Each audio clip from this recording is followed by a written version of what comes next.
हिंदू धर्म में भगवान श्री कृष्ण जी की हमें कई लीलाएं सुनने व पढ़ने को मिलती हैं, जहां पर भगवान श्री कृष्ण जी लोगों के घर से माखन चोरी करके खाया करते थे। वहीं हिंदू शास्त्रों के अनुसार युवा अवस्था में नहाती गोपियों के वस्त्र चोरी करके एक पेड़ पर रख दिया करते थे। इसी कारण से भगवान श्री कृष्ण जी को कोई लोग गलत समझते हैं, लेकिन हिंदू शास्त्रों के अनुसार इसके पीछे भी भगवान श्री कृष्ण जी का एक उद्देश्य था, जो लोग अभी तक नहीं जानते।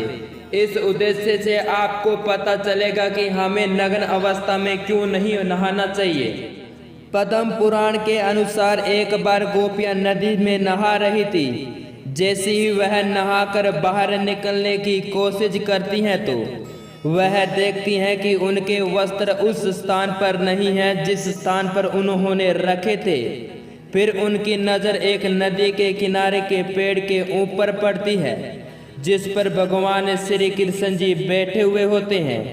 पेड़ पर बैठा गोपियां श्री कृष्ण जी से कहती हैं कि कहना तुम्हें लज्जा नहीं आ रही हमें इस प्रकार से नग्न अवस्था में नहाते हुए?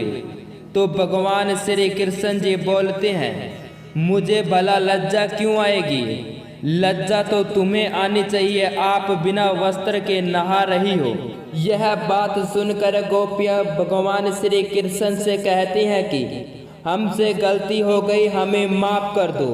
अब बताओ हमारे वस्त्र कहाँ हैं? भगवान श्री कृष्ण जी कहते हैं कि जिस पेड़ पर मैं बैठा हूँ उस पर ही आपके वस्त्र रखे हुए हैं, आओ और इन वस्त्रों को ले लो। तब गोपियां श्री कृष्ण जी से कहती हैं, हम इस अवस्था में कैसे भला बाहर आ सकते हैं? फिर भगवान श्री कृष्ण जी कहते हैं, जब आप नदी में नहाने के लिए उतरे थे तब आप इसी अवस्था में थे, फिर आपको अब इस बात से लज्जा क्यों आ रही है? फिर गोपियां कहती हैं कि जब हम नदी में उतरे थे तब हमारे पास में कोई नहीं था। यह बात सुनकर भगवान श्री कृष्ण जी बोलते हैं कि मैं हर समय हर जगह पर उपस्थित रहता हूँ। इतना ही नहीं, आसमान में उड़ने वाले पक्षियों ने भी आपको देखा है, जमीन पर चलने वाले हर जीव ने आपको देखा है, यहाँ तक कि जल में रहने वाले वरुण देव ने भी आपको देखा है। इससे आप सब गोपियों ने वरुण देव का अपमान किया है, फिर आप कैसे सोच सकती हैं कि आपको किसी ने नहीं देखा? कृष्ण पुराण में साफ साफ लिखा हुआ है कि जब हम नहाते हैं तो हमारे पितृ अथवा हमारे पूर्वज हमारे पास में होते हैं और वह हमारे वस्त्रों से गिरने वाले जल को ग्रहण करते हैं।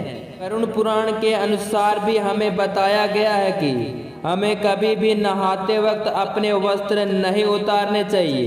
दोस्तों, उम्मीद करता हूँ कि आपको यह जानकारी अच्छी लगी हो।